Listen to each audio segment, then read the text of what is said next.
दोस्तों, गुंबदे खिजरा ये वो गुंबद है जो दुनिया के हर मुसलमान के दिल में बसता है। यही वो गुंबद है जिसके नीचे दुनिया की सबसे अजीम, सबसे पाक हस्ती नबी सल्लल्लाहु ताला अलैहि वसल्लम दफन है। दुनिया में कोई ऐसा मुसलमान नहीं जिसके दिल में गुंबदे खिजरा और प्यारे आका सल्लल्लाहु ताला अलैहि वसल्लम की कब्र मुबारक की जियारत करने की ख्वाहिश न हो। दोस्तों, आज की खास वीडियो में मैं आपको नबी सल्लल्लाहु ताला अलैहि वसल्लम की कब्र से जुड़ी वो रहस्यमयी बातें बताने वाला हूं जो शायद आपने पहले कभी नहीं सुनी होंगी। आज की इस वीडियो में हम इन पॉइंट्स पर बात करेंगे। नबी अलैहिस्सलाम कब और कहां दफनाए गए, नबी अलैहिस्सलाम की कब्र मुबारक के साथ क्या क्या हादसात पेश आए हैं, नबी सल्लल्लाहु ताला अलैहि वसल्लम की कब्र के ऊपर इतनी बड़ी बिल्डिंग और गुंबदे खिजरा कब और किसने बनाया, नबी अलैहिस्सलाम की असल कब्र को आखिरी मर्तबा किसने देखा था, और क्या हुआ था जब नबी सल्लल्लाहु ताला अलैहि वसल्लम की कब्र से उनके जिस्म मुबारक को चुराने की कोशिश की गई थी। सब जानेंगे, बस वीडियो के आखिर तक बने रहिएगा। दोस्तों, जब दीन इस्लाम मुकम्मल हो गया और आप सल्लल्लाहु ताला अलैहि वसल्लम ने नबी होने की सारी जिम्मेदारियां निभा दी, तो अल्लाह ने अपने हबीब को अपने पास बुलाने का फैसला किया। लिहाजा सन 8 जून 632 ईस्वी सोमवार के दिन 15 दिनों के तेज बुखार के सबब अल्लाह के नबी सल्लल्लाहु ताला अलैहि वसल्लम ने 63 साल की उम्र में इस दुनिया को अलविदा कह दिया। पूरी मुस्लिम उम्मत पर गमों का वो पहाड़ टूट पड़ा जिसकी कोई हद नहीं थी। सहाबा इकराम का रो रो कर बुरा हाल था। उनको यकीन तक नहीं हो रहा था कि अल्लाह के रसूल हमें यूं छोड़कर चले जाएंगे। रसूल अल्लाह के वफात के 2 दिनों तक उनकी नमाज़े जनाजा पढ़ी जाती रही, और जब उनके जिस्म मुबारक को दफनाने की बात आई तो सहाबा इकराम में राय मशवरे होने लगी। कोई कहने लगा कि मक्का में दफनाए जाए, किसी ने कहा बैतुल मकदिस में, किसी ने कहा मस्जिद नबवी में, तो किसी ने कहा जन्नतुल बकी में दफनाया जाए। इतने में हजरत अबू बकर रजी अल्लाह ताला अन्हु ने कहा कि मैंने रसूल अल्लाह से खुद सुना है कि पैगंबरों को उसी जगह दफनाया जाता है जहां उनकी वफात होती है। और दोस्तों, नबी सल्लल्लाहु ताला अलैहि वसल्लम की वफात उनकी बीवी हजरत आयशा रजी अल्लाह ताला अन्हा के हुजरे में हुई थी। लिहाजा रसूल अल्लाह के पाक जिस्म मुबारक को वहीं दफनाया गया। ठीक 2 साल बाद हजरत अबू बकर रजी अल्लाह ताला अन्हु भी बुखार के सबब 63 साल की उम्र में वफात पा गए। उनको भी अल्लाह के नबी सल्लल्लाहु ताला अलैहि वसल्लम के ठीक बगल में दफनाया गया। और फिर ठीक 10 साल बाद हजरत उमर रजी अल्लाह ताला अन्हु भी 63 साल की उम्र में शहीद हो गए, और हजरत आयशा रजी अल्लाह ताला अन्हा के इजाजत से उनको भी नबी सल्लल्लाहु अलैहि वसल्लम के पास हजरत अबू बकर रजी अल्लाह ताला अन्हु के बगल में दफनाया गया। दोस्तों, नबी सल्लल्लाहु ताला अलैहि वसल्लम की कब्र के चारों ओर सोने और तांबे से बनी ये सुनहरी जालियां पहले लकड़ी की हुआ करती थीं, जो कि सबसे पहले मिस्र के ममलुक सुल्तान जहीर बैबर्स ने सन 1269 ईस्वी में बनवाई थी। इसके बाद 1481 ईस्वी में ममलुक सुल्तान अशरफ केतबे ने इस बाउंड्री को लोहे और तांबे से बनवाया। जिस जगह मुसलमान रोजाए रसूल के सामने खड़े होकर आका पर दरूद और सलाम पढ़ते हैं, वहां की जाली में 3 खास सुराख दिखाई देते हैं। इस सुराख के बिल्कुल सामने नबी सल्लल्लाहु ताला अलैहि वसल्लम की कब्र मुबारक है, और इस सुराख के सामने हजरत अबू बकर, और इस सुराख के सामने हजरत उमर रजी अल्लाह ताला अन्हु का कब्र मुबारक है। कुछ लोग सोचते हैं कि इन सुराखों से हमें नबी सल्लल्लाहु अलैहि वसल्लम की असल कब्र मुबारक दिखाई देती है, जबकि ऐसा मुमकिन ही नहीं है। इन सुराखों से सिर्फ एक हरा कपड़ा दिखाई देता है। असल कब्रें तो 3 दीवारों के पीछे होती हैं। अब ये 3 दीवारें कौन सी हैं, कब बनी थीं, किसने और क्यों बनाई थीं, आइए इतिहास में पीछे चलते हैं। जिस जगह नबी सल्लल्लाहु ताला अलैहि वसल्लम की कब्र मुबारक है वो हजरत आयशा रजी अल्लाह ताला अन्हा का हुजरा या घर था, और इसी घर के आसपास नबी सल्लल्लाहु ताला अलैहि वसल्लम की बाकी बीवियों के घर भी थे। मगर नबी सल्लल्लाहु ताला अलैहि वसल्लम की वफात के 80 साल बाद ही, यानी 711 ईस्वी में ये सारे घर तोड़ दिए गए। दरअसल इस वक्त वलीद बिन अब्दुल मलिक खलीफा थे और उमर बिन अब्दुल अजीज मदीना के गवर्नर थे। इस वक्त तक मुसलमानों की तादाद बढ़ने लगी थी और मस्जिद नबवी में नमाजियों के लिए जगह कम पड़ने लगी थी।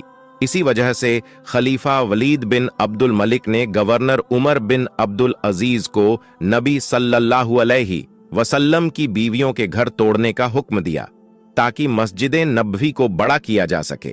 मगर इस घटना से उस वक्त के मौजूदा ताबीन और बाकी के मुसलमान खुश नहीं थे, मगर फिर भी ये काम करना पड़ा। इसी साल यानी 711 ईस्वी में बारिश की वजह से रोज़ाए रसूल यानी आयशा रज़ियल्लाहु ताला अन्हा की हुजरे की एक दीवार गिर गई। मदीना के गवर्नर उमर बिन अब्दुल अजीज ने दीवार को दोबारा तामीर करने का हुक्म दिया। जैसे ही लोगों ने दीवार की नींव खोदी, अचानक वहां खड़ा हर शख्स डर के पीछे हट गया। लोगों ने देखा कि कब्र से एक पैर बाहर निकल आया है। लोगों में हड़बड़ाहट मच गई कि ये पैर मुबारक रसूलुल्लाह सल्लल्लाहु अलैहि वसल्लम का है। मगर बाद में उर्वा बिन जुबैर ने उस पैर मुबारक को ध्यान से देखा और कहा कि ये पैर रसूलुल्लाह का नहीं है, बल्कि हजरत उमर रज़ियल्लाहु ताला अन्हु का है। इसके बाद कब्र को ठीक करके उमर बिन अब्दुल अजीज ने काले पत्थरों से उस दीवार की मरम्मत कराई। इस एक दीवार को छोड़कर बाकी की 3 दीवारें और छत आज भी वैसे की वैसी ही हैं जैसे नबी सल्लल्लाहु अलैहि वसल्लम के द्वार में बनाई गई थी। उमर बिन अब्दुल अजीज ने महसूस किया कि ये दीवारें कमजोर होने लगी हैं, लिहाजा उन्होंने इन दीवारों के भी इर्द गिर्द एक मोटी मजबूत पत्थरों की दीवार जो 5 कोनों की थी। 5 कोनों की दीवार बनाने की वजह यह थी कि उन्होंने सोचा कि अगर 4 कोनों की दीवार बनी तो कहीं लोग इसे भी काबा समझकर इसका तवाफ करना शुरू न कर दें। इसलिए उमर बिन अब्दुल अजीज ने ऐसी 5 कोनों की दीवार बनाई। इसके बाद सन 1279 ईस्वी में नबी पाक सल्लल्लाहु ताला अलैहि वसल्लम की कब्रें मुबारक पर पहला गुंबद तामीर किया गया, जो कि मिस्र के ममलुक सुल्तान मंसूर कलाउन ने बनवाया था। ये गुंबद लकड़ी का हुआ करता था। फिर 1476 ईस्वी में मिस्र के ही एक और ममलुक सुल्तान अशरफ केतबे ने मस्जिद नबवी को गिराकर दोबारा तामीर किया था। इसी तामीरी काम में उन्होंने रसूल अल्लाह की कब्रें मुबारक पर बने लकड़ी के गुंबद को हटाकर उसकी जगह पत्थर का गुंबद बनवा दिया। सन 1481 ईस्वी में मस्जिद नबवी में एक अफसोसनाक हादसा हो गया। मस्जिद नबवी के पास बहुत जोर से आसमानी बिजली गिर गई, जिसकी वजह से मस्जिद नबवी में आग लग गई। ये आग रोज़ाए रसूल तक पहुंच गई थी, मगर कब्रों को कोई नुकसान नहीं हुआ था। इसी हादसे को देखते हुए सुल्तान अशरफ केतबे ने 5 कोनों वाली दीवार की इर्द गिर्द एक और मजबूत दीवार बनवा दी ताकि किसी भी हादसे से कब्रों को बचाया जा सके। इस दीवार पर उन्होंने हरा कपड़ा यानी गिलाफ चढ़वा दिया था। अब जब जायरीन सुनहरी जालियों से रोज़ाए रसूल के अंदर देखते हैं तो उनको यही हरा कपड़ा दिखाई देता है। इस हादसे के बाद सुल्तान केतबे ने नबी सल्लल्लाहु अलैहि वसल्लम और अब्बू बकर उमर रज़ियल्लाहु ताला अन्हुओं की कब्रों की साफ सफाई करने का फैसला किया। अब किसी आम इंसान को तो नबी सल्लल्लाहु ताला अलैहि वसल्लम की कब्र को छूने की इजाजत नहीं दी जा सकती, लिहाजा इस काम के लिए उस वक्त के बड़े मुत्तकी और परहेज गार औलीमा अली इब्ने अहमद अल समुदी रहमतुल्लाह अलैह को चुना गया। सबसे बड़ी परेशानी ये बनी कि कब्रों तक पहुंचा कैसे जाएं, क्योंकि उमर बिन अब्दुल अजीज ने जो 5 कोनों वाली दीवार बनाई थी उसमें ना कोई खिड़की थी ना ही कोई दरवाजा। लिहाजा तय पाया गया कि इस दीवार के नीचे गड्ढा खोदकर अंदर जाया जाए। समुदी रहमतुल्लाह अलैह फरमाते हैं कि मैं जैसे ही रोज़ाए रसूल के अंदर पहुंचा, मैंने वो खुशबू महसूस की जो मैंने आज तक नहीं देखी थी। मैं कई देर तक आका की कब्र के सामने खड़ा रहा और लगातार उन पर दुरूदो सलाम पेश करता रहा। मैंने देखा कि जमीन समतल हो चुकी थी, कब्रों की पहचान करना भी मुश्किल था। दोस्तों, समुदी रहमतुल्लाह अलैह वो आखिरी शख्स थे जिन्होंने नबी सल्लल्लाहु अलैहि वसल्लम की असली कब्र मुबारक की जियारत की थी। इनके बाद आज तक 500 सालों से न किसी ने नबी सल्लल्लाहु अलैहि वसल्लम की कब्र को देखा है, ना ही उनकी कब्र की कोई फोटो है। मस्जिद नबवी के सफाई कर्मी या किसी देश का कोई मौज शख्स भी जब रोज़ाए रसूल के अंदर जाता है तो वो सिर्फ उस हरे गिलफ वाली दीवार तक ही जा सकता है, उसके आगे नहीं। सन 1813 ईस्वी में ऑटोमन सुल्तान मोहम्मद सेकंड ने 1279 ईस्वी में रोजाए रसूल पर बने गुंबद को हटा दिया और एक बड़ा गुंबद बनाया जिसे आज हम गुंबदे खिजरा कहते हैं। उन्होंने ये गुंबद अपनी एक मन्नत के तौर पर बनाया था।